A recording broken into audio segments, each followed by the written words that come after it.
Welcome to Side 3 of this special career track presentation, Assertive Communication Skills. In this part of the program, Carol Price will examine common misconceptions about communication. You'll learn why even the simplest ideas have trouble being communicated from one person to another because of the concepts called encoding and decoding. You'll also learn how to ensure that your message gets across every time. Once again, here is Carol Price.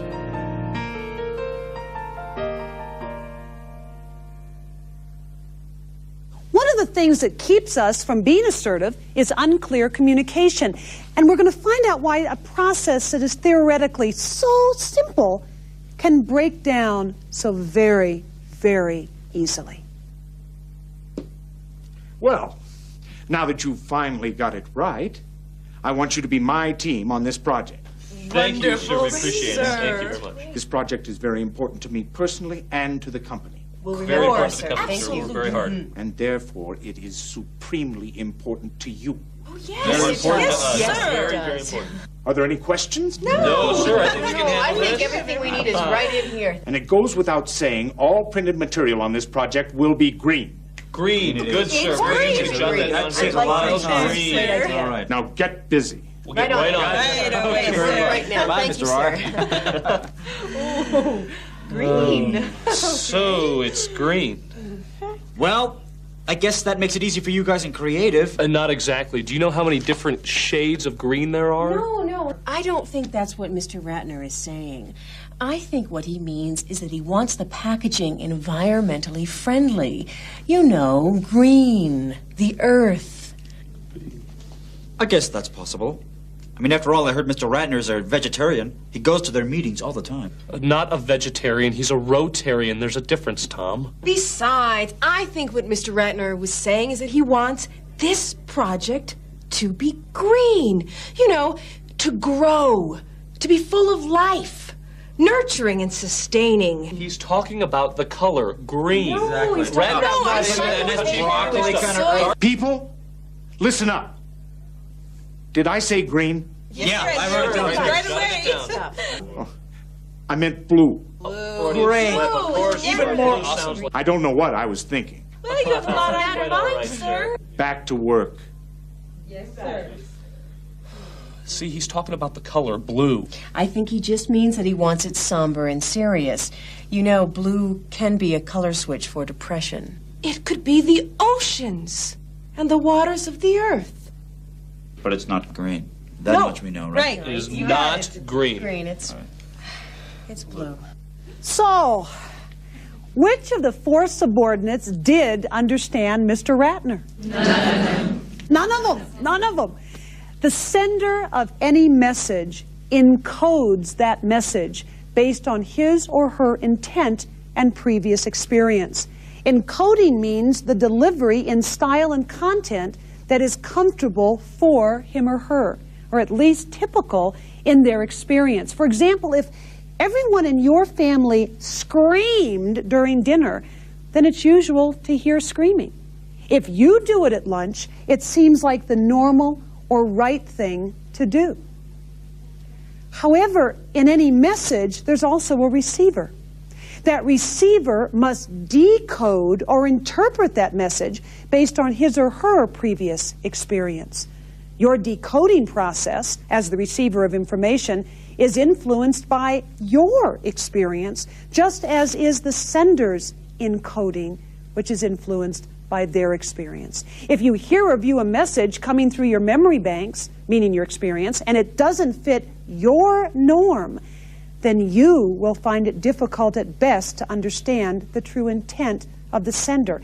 In all likelihood, you will not understand the true intent. If the experience bases are different, the message can easily be misinterpreted. If yelling at dinner was to be feared, you could easily be fearful when your boss yells.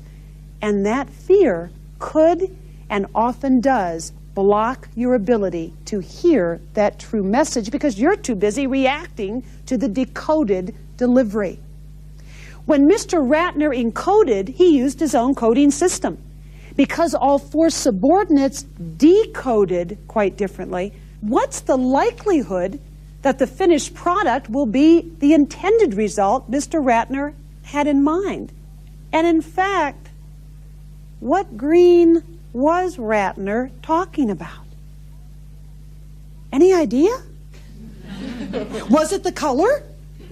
Any idea? Was it environmentally friendly? Any idea? In other words, we don't have a clue, nor did they. Because messages are interpreted by the receiver, the sender's intent may be radically different from how the message is interpreted. This means the sender cannot control the outcome of the message. However, by using assertiveness techniques, the sender can increase the chance of intent-outcome congruence. So, who is responsible for matching intent to outcome?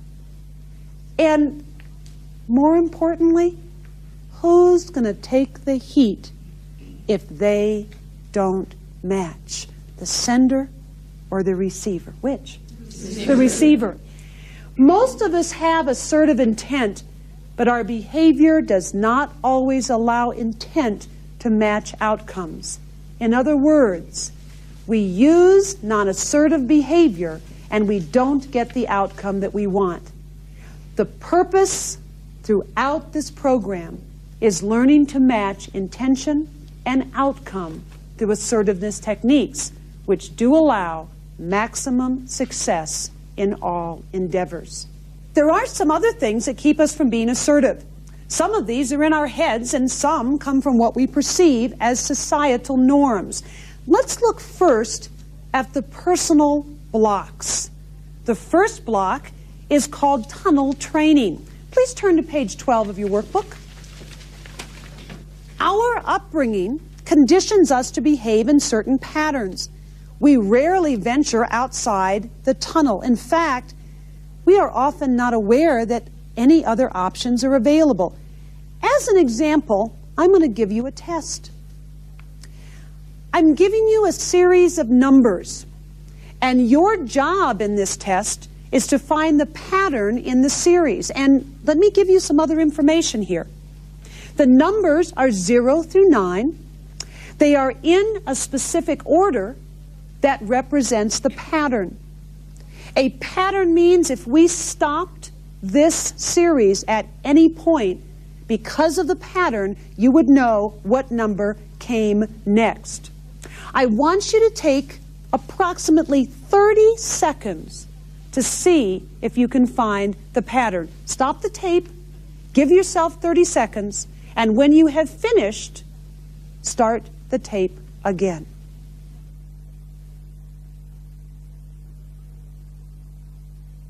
How many of you found the pattern in this series? And as I look out on the group here, none of you found it. And you didn't find it because you are so stuck in your tunnels that you've been taught how to think. In teaching first grade, I had 6-year-olds that I had to keep thinking a certain way. If they drew a picture and they made purple grass, I had to correct them so their grass was the right color. And if you didn't find this pattern, it's for the exact same reason. In looking at this example, many of you began with an odd even, and that worked for a couple of numbers, and then it kind of just didn't work when you got to the 9 and the 1. Some of you began to add 2, subtract 3, and that didn't work as you got a little bit further as well. And some of you actually said to yourselves, there isn't a pattern, this is a trick. Well, there is a pattern. And in fact, the pattern is far simpler than anything that you looked at. Every one of those numbers in this pattern is listed in alphabetical order. But your tunnel kept you from thinking of these digits as words. Now, the truth is, how many of you write checks? Sure. So that means you do write numbers on occasion in word form. But because you saw these as digits, you didn't even think to look at them any other way. That's one of the major reasons that assertive behavior is difficult. We don't even look at it because it's not part of our tunnel. In teaching us our options, in learning our options, they become limited. We don't see numerals because we didn't think in that tunnel, even though you have written that word 8 thousands and thousands of times. Now, can you see how difficult it is to break out of those tunnels? And I want you to stop the tape right now and list 5 groupings that you belong to that have influenced who you are and what your tunnels are all about. Take a couple of minutes and list your 5 groupings. When you've completed that list, start your tape again.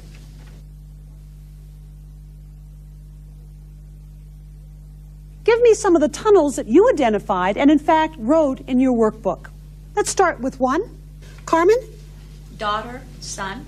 Depending on gender, and you certainly have had certain teachings to make you that daughter or that son. Good for you. How about another? Reba? Mother. A mother, indeed so, and we get all kinds of messages that tell us how to be a mother, again depending on gender, or a father. These tunnels are very important, and you hit on some very common and effective ones. We think like the people we are like, in gender, in age, and in nationality. The facts are, we are biased. Even when we think we're evaluating all our options, we rarely are. The second block that speaks to these options is called pleaser behaviors. We believe we have the power to make other people happy, or angry, or sad. We think we're responsible for the happiness of others. This causes unassertive behavior. In addition, those people around us who see our need or desire to please may choose to feed into that need. They talk to us as the group members that we just saw. A good junior partner would act a certain way. A caring son or daughter should come home for the holidays. A dedicated team member better demonstrate. And as we hear those behaviors or thought patterns, we continue the behavior or thinking that keeps us from challenging the need to please, or even from challenging the notion that we are capable of pleasing anyone else. The third set of blocks is a societal expectation and stereotypical messages, and that goes into one that restrains us from behaving assertively. We've looked at tunnels such as age, gender, and culture. Can you think of any other unrealistic messages or expectations or pressures that you received from your family or your friends or your peers or the media, such as body image? How are we supposed to look in terms of body image? As women, how are we supposed to look? Gorgeous. Thin, tall, gorgeous, blonde, sure. How about the car that you drive? Fast car, you bet. Low to the ground, hearing a growl as it goes, you betcha. Or what soft drink you buy that's going to make you taller, thinner, and certainly, without a doubt, more attractive. Although these tunnels can seem amusing, the ones we've talked about, the truth is there are a lot of tunnels that we are equally as unaware of that can cause us great harm. Example would be that we now in our country have the highest number of little girls under the age of 8 with anorexia than we have ever had, and that we are now dealing with an incredible number of people getting into cars, driving while intoxicated, and killing themselves and other people. The point that I'm making is if we don't examine these tunnels for what they really are, we will never have a chance of breaking out from them. In breaking out of those tunnels, we have 3 steps that we must be aware of and then choose to do.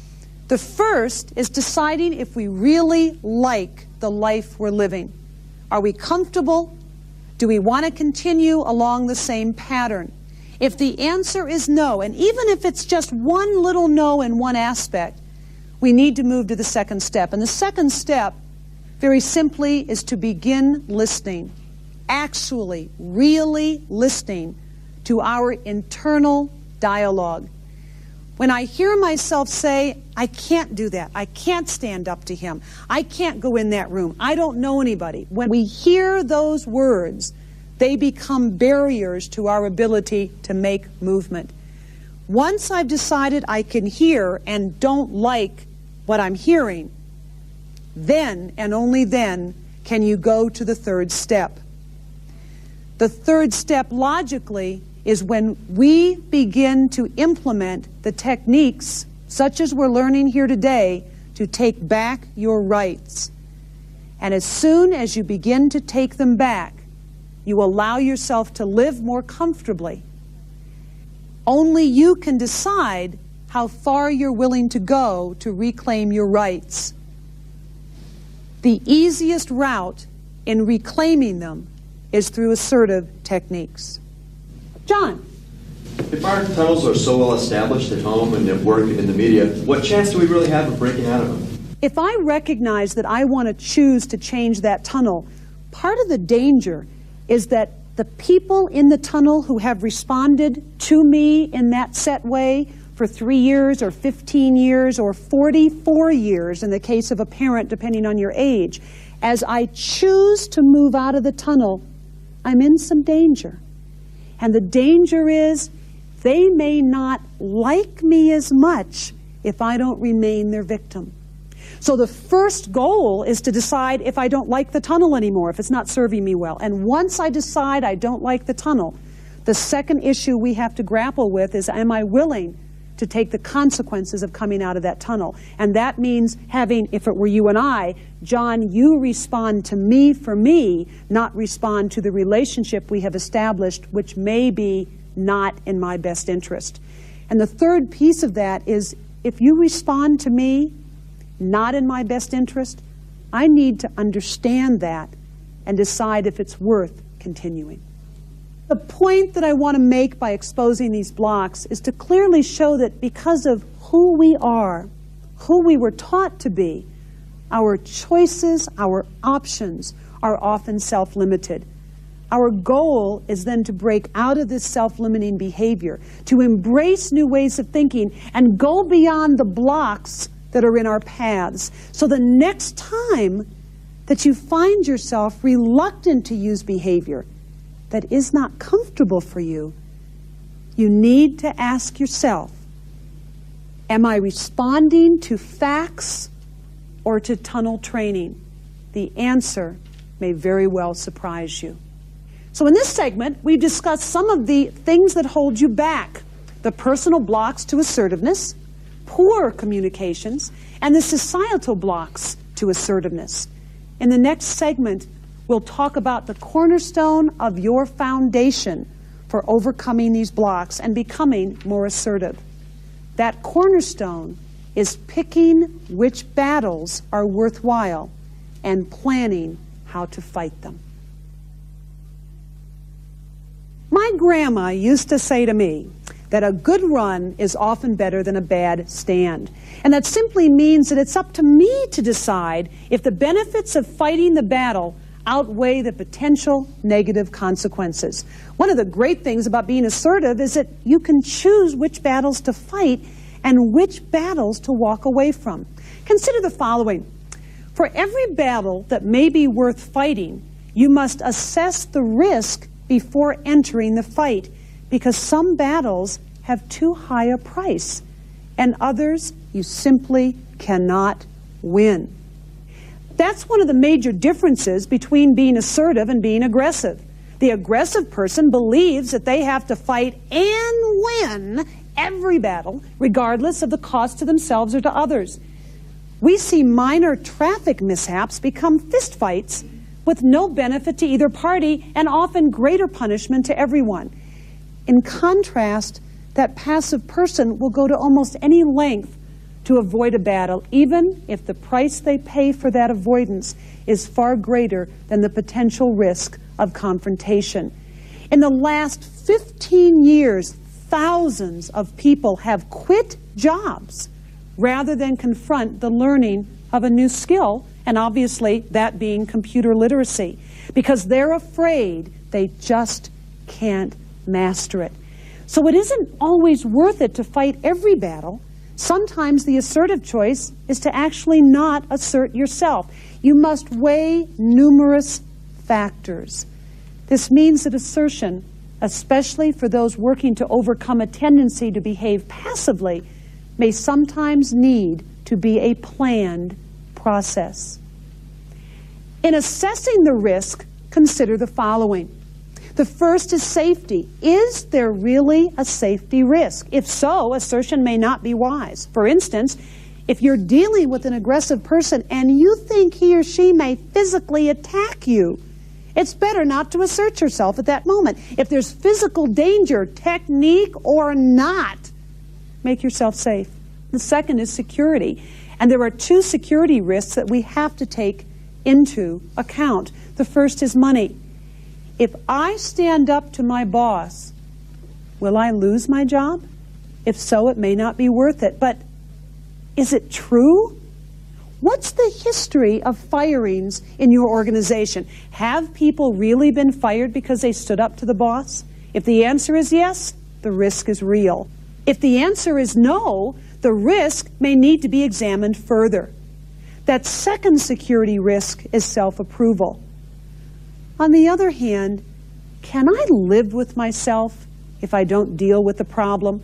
How long will I beat myself up about it? Will I have self-respect? And equally important, will I ever be willing to take a risk again? Once you have decided to take that risk, ask yourself the following 5 questions. First question, what is my gut goal? In other words, what do I want? Once that's decided, question number 2, what do I gain by continuing the same behavioral response? Will that other person miraculously change?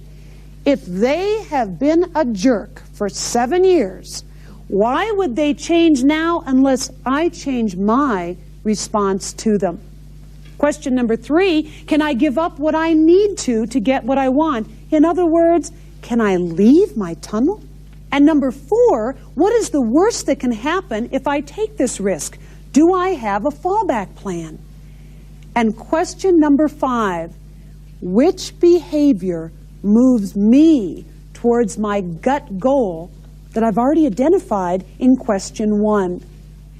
When you plan to assert yourself in a situation which is important to you, it helps to consciously analyze the communication in advance and plan what you want to say and what you want to do.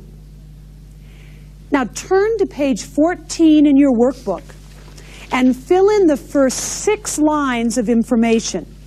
Use a confrontation that you may have been avoiding or one that you recently had where you wish you could have changed the results. Pause the tape, and when you're finished, we will continue.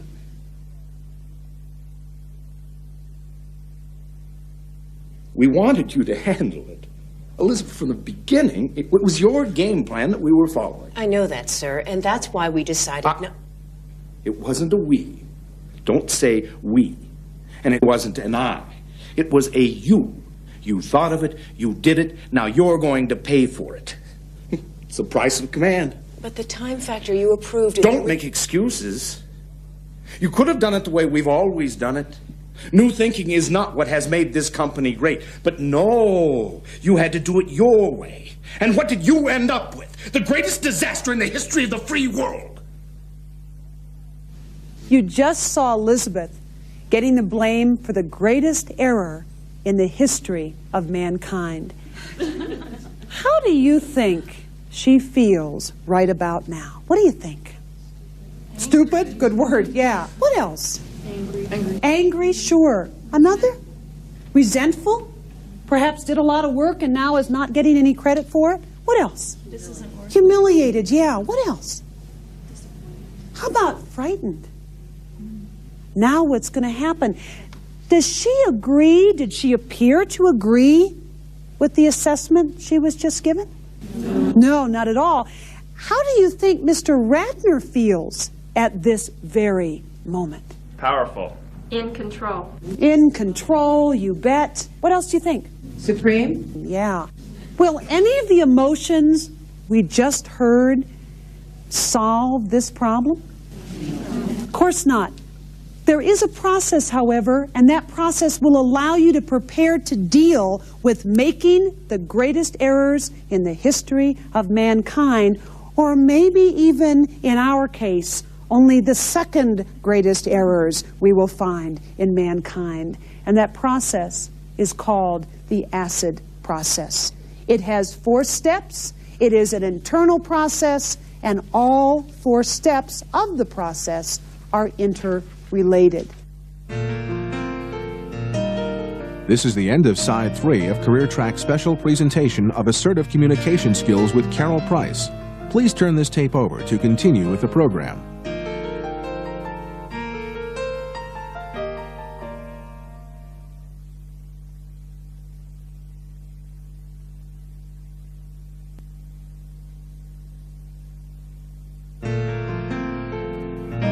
Welcome to Side 4 of Assertive Communication Skills with author and presenter Carol Price.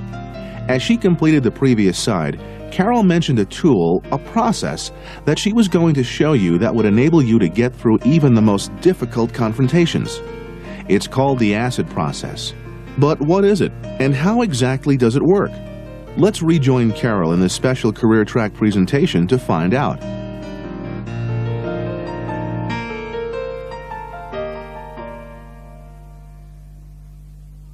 The acid process starts with the letter A, and that is the acknowledgement of the problem. Those are facts that cannot be changed.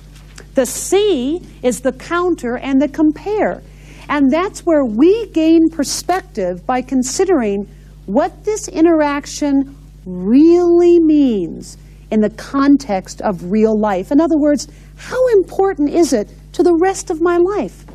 The third is the intercept, and that's where we stop our mental tapes. We use a word or a phrase that stops our traditional tunneled mental tapes, even if they happen again after the word counter. And the fourth step is the declaration of value. That's where we use an affirmation to give ourselves support and turn ourselves around. So let's look at the situation with the acid process in mind. You had to do it your way. And what did you end up with? The greatest disaster in the history of the free world. In many ways, you are right. The project did come in 15% under revenue projections, but that's still 5% better than we've ever done. I also wanted to hold off on implementation for a quarter, but the time factor didn't permit it. However, it was not the result that anyone was looking for or expecting. I take full responsibility for that. I know this has happened to other people in the company. You try something new and there is always a chance you can get flamed. This is not the end of the world. It's just a minor blip in my life. My career is over. I'm finished. I'm done. Through. Let it go. Let it go. I am competent at what I do, and I am worthy of respect. I appreciate your support on this program. I know that I can improve the process. Doing things and doing them well is what I do. So, where do we begin? Well, I suppose we could look at the timetable. I did push that. In all communication exchanges, we have no control over what comes at us. That's a given. But we do have complete control over how we respond to it, and in the words of the acid process, how we counter that communication. Acknowledgement of facts were, she is responsible for a large error. Second acknowledgement of fact is Mr. Ratner is yelling at her. Those are facts. We can't change those. Elizabeth's counter, however, was, I know this has happened to other people in the company. You try something new, and there is always a chance you can get flamed. This is not the end of the world. It is just a minor blip in my life. When Elizabeth's internal voice focused again on what Mr. Ratner was saying, she needed to stop her learned tunnel responses. She did that by using the intercept, which in her case was let it go, let it go, let it go. You can choose your own language. Your goal is a word or a phrase that will stop you from retreating into tunnels. The final step in that acid process for Elizabeth was when she said to herself, I am competent and I am worthy of respect. Although this internal dialogue did not directly stop Mr. Ratner, it gave Elizabeth the confidence and the self-control to choose the response that would have the best chance of providing a positive outcome. Jeff, yes? Can I use the acid process to help me break out of my tunnels? If you're not pleased with what that tunnel is giving you or what that tunnel is supporting for you, the acid process is a very effective tool.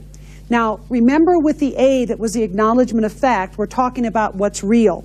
So if I'm 40 years old and I am indeed a white male, as an example, I can't do anything about that.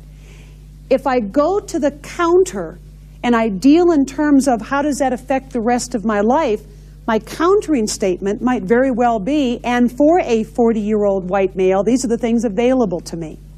So the counter is the most effective technique you've got for changing the limits of the tunnel once you have acknowledged them in that first step.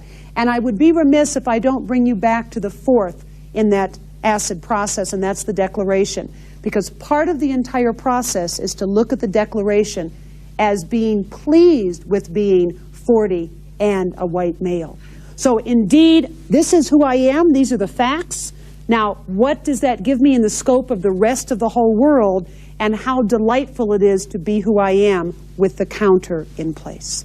The situation you saw had Elizabeth taking serious criticism from Mr. Ratner.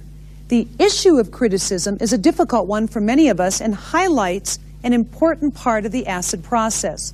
When dealing specifically with criticism, there are a series of questions that will help you move from emotions to facts in deciding how you want to deal with specific issues. The first question we have to ask ourselves when getting criticized is the criticism factual or not factual? In other words, is it valid or is it not valid? And once you've made that decision, then that sets up the following questions. And we're going to start with the criticism that you have deemed as valid. The question that validity brings up is, can the criticism, the issue at heart, be changed or not be changed? If you are willing to change it, the results will be better results next time. If your answer was, I'm not willing to change it, then reality says you can expect the entire criticism process to happen again with again the same results. Now we have to shift gears because the original question was, could it be changed or could it not be changed? Let's look at, no, it can't be changed. I've been criticized. I didn't make my deadline. Everything is in chaos. I then have to make another decision. And that decision is, yes, I did it wrong. Yes, I didn't make my deadline. Am I going to accept that I made an error, or am I going to dwell on that error? If I accept it, I simply learn from it, hopefully not to do it again. If I dwell on it, I have two areas of blame. I either blame me or I blame someone else. Now, of the two, am I in better shape in accepting and learning or accepting and blaming? And those are actually the only choices you will have once you've accepted that criticism. That completes the part of criticism where it can be changed. But we very often get criticized where we can do nothing about that criticism. And in fact, it isn't valid. If we move to the right-hand side of the diagram, the part of criticism where it's not valid, where you have been given a criticism that in truth has no basis in fact, we again have two choices. We either can refuse to accept the criticism or we can actually confront it.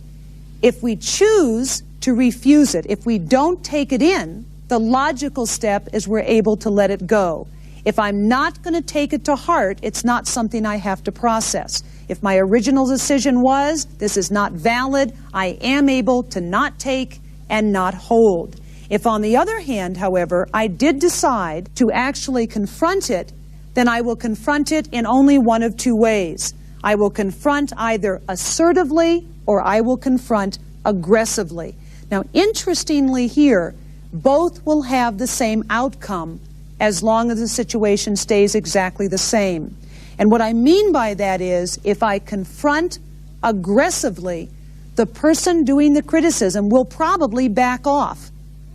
But only, and I reiterate this, but only as long as the power base stays exactly the same. If I have a boss who is obnoxious, keeps giving me criticism in my face when there is no basis in fact, if I am willing to accept it and I remain their subordinate, then it's probably going to continue. However, if I choose to confront via assertive behavior, then I would confront by using accountability. And as I use accountability, I am giving back to the criticizer the responsibility of the details of the criticism. If my boss did come to me and say, you've ruined the whole project, you don't know what you're doing, what's wrong, are you crazy? And I turn around and pull out my notes and I say to this boss, even tone, even voice, in the notes you gave me and approved, you said you did want it on Wednesday at 3 o'clock in that particular type. Once I have made them accountable for what they told me to do, the criticism will also probably stop. Not because the boss is afraid of me, but because the boss knows the next time he confronts me, I am going to have the facts. And if I use confrontation as the boss in criticism, let's see if I can scare her, let's see if I can bother her, and I come back with facts, again it will stop, because number one, I chose to deal, and number two, I chose to deal assertively. Now let me give you two physical techniques that you can use to help calm yourself and allow that acid process to be even more effective. The first is deep breathing, using a 7-11 ratio. And that means 7 seconds to breathe in and 11 seconds to breathe out. When you get good at it, you can double the ratio to 14 seconds in and 22 seconds out. The most logical time to use this technique is when you know that a difficult situation is coming, or that you find yourself in one and need those seconds to calm yourself in preparation for using the acid process. Many people find that practicing this deep breathing technique during non-threatening times allows them to access it during times of impending doom.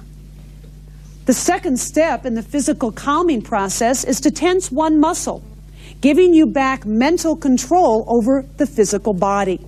When you focus on one muscle by rhythmically tensing, you focus your attention on that which you can control rather than behavior that is coming at you, over which you have no control. That muscle can be your calf, your thigh, your stomach, a muscle in your arm. Pick one that you are the most comfortable with and then start using this technique right away. Julia, yes? I clench my teeth when I'm angry. Is there a way that I can turn that into a positive tool? Absolutely. And let me go one step further to tell you that there are 10 million people with TMJ who do exactly the same thing that you do. That happens to be a muscle that we use in defense. And when things are not going well for us, we tend to clench it at the time or while we sleep, hence the problem with jaws for a lot of people. When you become aware that you are tensing that during the day, one of the things that you can do is simply switch muscles. And that means if you feel the clenching that is happening at the jawline, you simply move by thought process into clenching another muscle, arm, calf, as we mentioned. And that will take the premise away from I need to push it here into an area that, number one, is going to be less detrimental to your body, and number two, we won't be able to see it. When we can see that you're clenching your jaw muscles, we know we gotcha.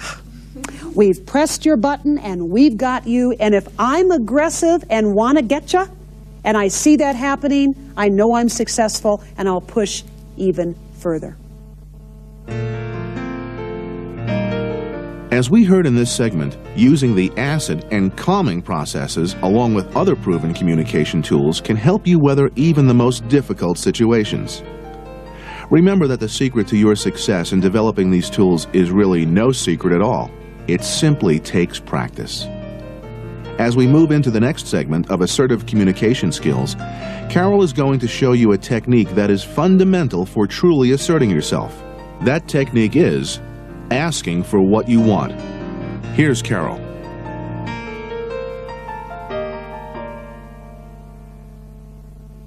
The single most important key to getting what you want is to ask directly. Don't plead, don't hint.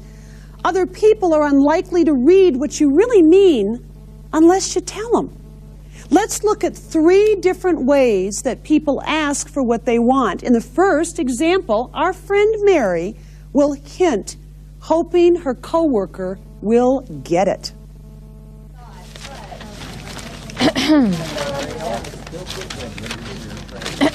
Shh! I'm trying to read my paper here. Yes, I see. But I sure wish I had some help on this budget. I mean, how am I supposed to figure out the assumptions they made when all I get are the numbers and not the background? You said it. I did my part. I'm just happy to be finished. Well, finished is a relative term. And this shouldn't be a one-person job. It really is too much for me. But I don't seem to be able to get anyone to help. Isn't that always the way? You would think someone would volunteer to help me. After all the times I've chipped in to work on other people's projects? Ungrateful louts, that's what they are. Well, I don't know. No, it's true.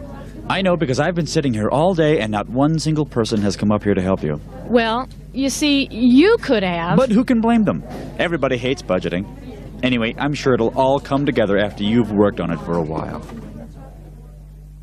What did Mary want? What did she want? Help! Did she get what she wanted? No. And do you think Tom knew what Mary wanted? You bet he knew.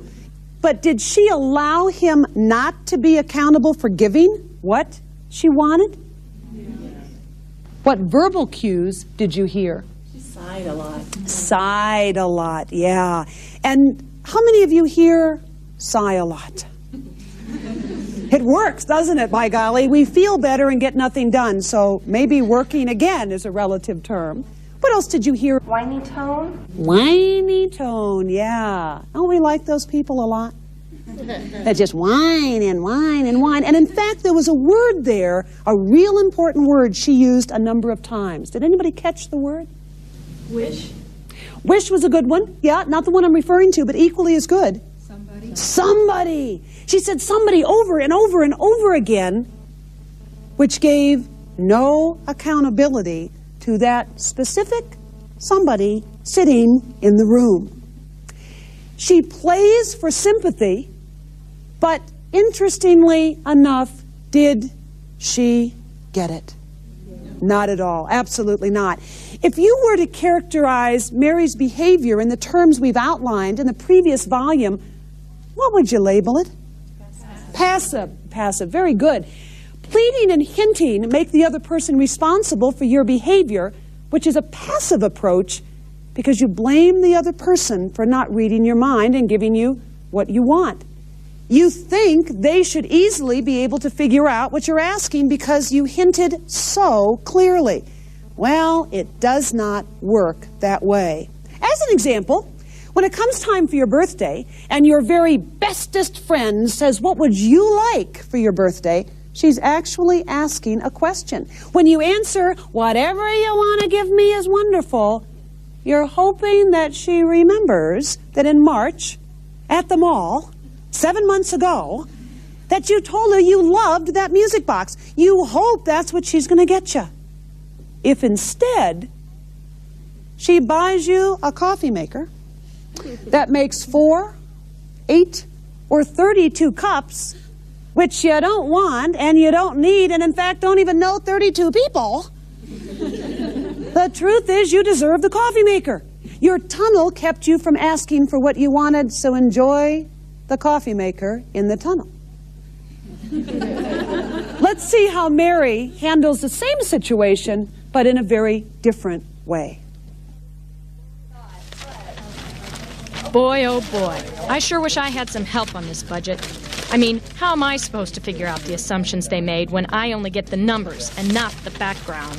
You said it. I'm glad I finished my part. Yes, I know I said it, but apparently I was the only one who understood it. You are really getting cranky. No wonder no one will help you. You're just not getting it. I'm tired of working on this budget by myself. I want some help. You should kick in a little work for a change. Stop what you're doing right now and help me get this done. After all, at least half of this work is your work anyway. Who do you think you are talking to me like that? If that's the way you're going to be, I'm not helping you. Did Mary get what she wanted this time? No, of course not. And she didn't get it because this time she again didn't ask for it. This time she demanded it. Why didn't it turn out okay? Why didn't she get what she really wanted? Who knows? Reba, yeah. She gave them the opportunity to complain about her attitude instead of concentrating on the work. 100%. And now he could turn around and attack back, which still isn't at the heart of the issue. Excellent. She again provided him an out when her body and her voice backed up her demand. That became the issue. In other words, how she was acting was the issue and not the workload. This is called demanding. Demanding alienates the other person. And when you demand from others, you implicitly blame them for not having already given you what you want. Usually doesn't work, and we saw that as an example in this situation. And when it does work, it invites some form of getting even later on. So let's go back to your birthday. When your friend says, "What would you like me to get for your birthday?" This time you say, "You know what I want. And I expect, if you consider yourself my friend, that you'll get it. You held that music box at the store. You heard me say it would fit in with my other carousels. After all I've done for you, your mother, and your entire family, I can't believe you're not willing to spend $300 for me." Now, am I going to get what I want in this manner? Probably not. And any other repercussions here, do you think? Might lose a friend, sure, and kind of interestingly, maybe you're going to get a bad gift and your friend may be even thrilled to get rid of you. So it's kind of the get even, hello, enjoy the coffee maker, kind of. All right. Now, what's going to happen in the situation in real life with a birthday is if I don't know how to ask correctly, I'm limiting my chances of getting back what I want. Remember that demanding may get you what you want in the short term. If it's your boss, they're demanding to not have a hassle, it might make sense to give them what they want. However, in the long run, it will work against you. Let's look at a third possible solution. Tom, I'm getting stuck on the assumptions you used. It's for the budget report I'm working on, and I can't write this part for you. So I need for you to take about 20 minutes this afternoon and write them out. Then I can incorporate them into the overall department budget assumptions. Well, can't you just come up with something that sounds all right? You're really good at that. Thanks, but this is your responsibility, so it really needs to come from you. I'll need them completed and on computer disk by 3 o'clock today. Then I'll be able to roll them into the department budget report and get them in on time. This is called guiding. Now in this solution, ask yourself, will Mary get this time what she wants? Certainly has increased her chances, hasn't it? She has the very best chance of getting what she wants because this time she asked clearly and directly for what she needed and showed Tom the connection between how she asked and what she asked. Did Mary provide a convenient out for Tom this time? Good for you. Absolutely not. It was an expectation delivered in a guiding manner. Now, what she did is she tied him in with accountability to the outcome of their project, and that's a key. She guided him into a decision that was best for everyone. How did that decision help Tom? Diffused him. Okay, diffused, and I gave you a hint a moment ago. Clarified her expectations. Good, okay, clarified expectations, and whose project was this? Theirs. So Tom was able then to move into doing something that was going to, quote, benefit him as well. Guiding gives other people information that allows them to see the relationship between their actions and results. In other words, when you guide, you help the other person see that if they do what you want, they'll benefit as well. Again, the assertive technique. Back to your birthday.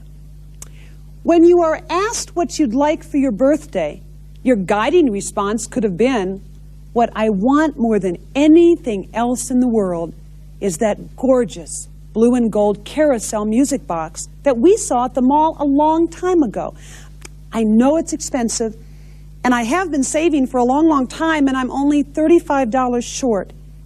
If you would be willing to make up the difference so that I could put that carousel on my mantle, every single time I looked at it, I would be reminded of what a wonderful friend you truly are.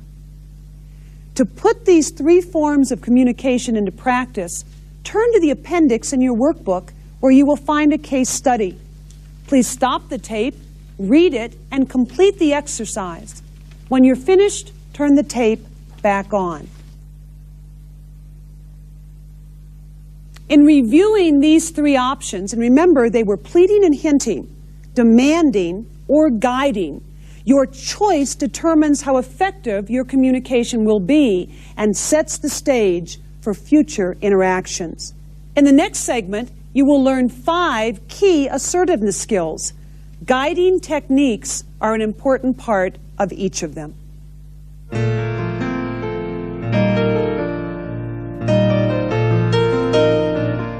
This is the end of Side 4 of this special career track presentation, Assertive Communication Skills.